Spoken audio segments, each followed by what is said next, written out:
there's so often this sense of helplessness when it comes to real estate and displacement, and the idea that CounterPulse is sort of staking is, okay, we're buying a building, but we're also staking an idea, which is that it can be done. People want to see arts and culture stay in spaces in city centers, but often people don't have the models. So if you build the relationships and find those affinity lines, a lot becomes possible even in what seems like these impossible conditions of the speculative real estate market. People do take leaps in this town, and it feels like we owe it to the world to have prototyped this here. The model we're offering into the world is hopefully just going to cascade into just many more stories like this, and we won't even be having this conversation anymore. I think there'll be a huge celebration and a sense of sovereignty and permanence that will come with buying this building and putting the roots down. The biggest growth pattern that CounterPulse has been on is one of a deepening path, which is a kind of strange way to grow, and that it's especially in amidst the tech boom in Silicon Valley and scaling up, you know? And I think that will really be the difference. It's actually what's really radical about it is its continuance. It's like going to change things for CounterPulse to feel that we own it outright, and I think that there'll be different energetics around that, and also just being able to move on to other dimensions of our work and community, deepening our impact, broadening our reach, these kinds of things, like, you know, just having the asset.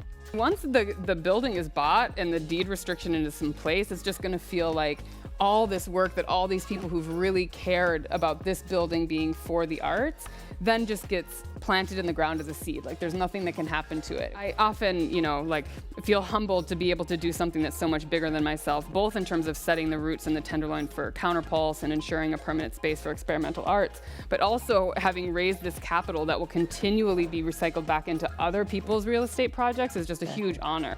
And, you know, it goes back to a little bit of talking about the asset, right? That we're building equity, right, in a very concrete, literally poured concrete way in the tenderloin, and that's really important to endow communities with equity. But it's also a way to navigate change. You know, like the cities like San Francisco, and maybe all cities and maybe all things, they do change, right? It's going to change, and the difference between an equitable change and an unfair change is just who gets to be involved in the conversation, who has resources to participate in meaningful ways, you know?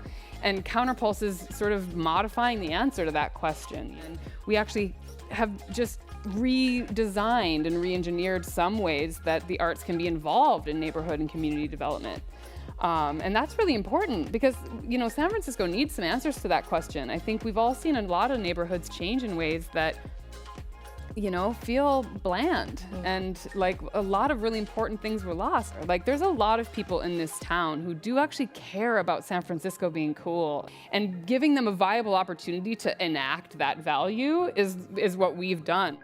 We need to find ways for different people to participate in how the city is going to change, and this is also a model for that.